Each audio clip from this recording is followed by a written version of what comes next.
Sa dami nga nang napuntahan namin ni Maynard dito sa may Montalban, Rizal, dito ko na lang siya di nasasama sa may Wawa Dam. Marami na palang nabago dito at may mga activities na rin na pwede nyong gawin. Tinry nga namin tong boat riding sa halagang 60 pesos per head. Kaya naman sa mga hindi pa nakakapunta dito, ituturo ko sa inyo yung commute guide papunta dito sa Wawa Dam. Una, sakay kayo ng jeep, UV, or minibus na may signboard na Montalban. Merong mga terminal nun sa Cubao, Santa Lucia Mall o kaya naman sa SM North EDSA. Pag magbabayad kayo, sabihin nyo lang sa may Louvers kayo bababa. Simula dito sa Louvers, pwede na kayo mag-abang ng jeep pawawa or sakay kayo ng tricycle at ang bayad ay 20 pesos isa. Mga 10 minutes lang na biyahe simula Louvers at makakarating na kayo dito sa may bungad ng Wawa. Siya nga pala, hindi agad pagbaba nyo, makikita nyo na agad yung Wawa Dam. Mga 10 to 15 minutes na paglalakad muna bago kayo makarating doon sa may pinakadulo. Sa mga dadayo dito at naghahanap ng food trip, mahigit sa 100 na yung napuntahan namin ditong kapihan at kainan. Kaya kung balak nyo pang mag-explore dito sa may Montalban, Rizal, check nyo lang yung mga napuntahan namin sa aking mga social media accounts.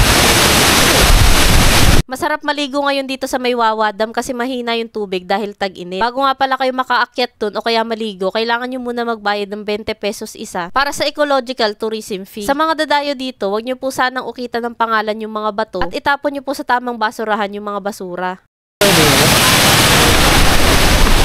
Kung itatry nyo yung boat riding, nandito yun sa may taas ng dam. Kung maliligo naman kayo magtutropa at gusto nyo dun sa may bandang dulong mga cottages, dito rin ang sakayan nun at yung bayad 60 pesos isa. At kung gusto nyo naman ng special trip, 480 pesos daw yung isang bangka. At dahil wala kaming pang special trip, eto naghintay na lang kami dito na may makasabay. Yung 60 pesos nyo nga pala, balikan na yung bayad na yun ha. Yung mga kasabay namin dito, yung mga maliligo dun sa may mga cottages. At kami lang yung nagtry na balikan na boat riding. Mas maganda nga pala pag nagpunta kayo dito, nakatsinelas kayo kasi baka basa yung mga sapatos nyo. Hindi nga namin akalain na sobrang nakaka-enjoy pala tong boat riding. Akala nga namin nung una maikling ride lang to. Pero umabot ito na mahigit 10 minutes kaya sobrang nakaka-enjoy. Nakaka-relax pa yung mga tanawin pagdating dun sa may dulo. First time ko lang din talaga makapunta banda rito. At ang dami na rin palang mga cottage dito sa taas. Dito namin hinatid yung mga nakasabay namin sa bangka. Nung nakita nga namin banda dito, sabi ko nga maligo kami next time. Tingnan nyo naman mukhang maganda maligo dito. After naman namin silang mahatid dun sa may mga cottages, pagbalik nga ay nasolo na namin yung bangka. Grabe talaga yung experience namin dito. Napakasulit ng 60 pesos. Kaya kung naghahanap kayo ng kakaibang date, try nyo na rin pumunta dito sa may Wawa Dam.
Nakaka-enjoy yung aming malalaglag na eh. Kala ko pa malalaglag na rin eh.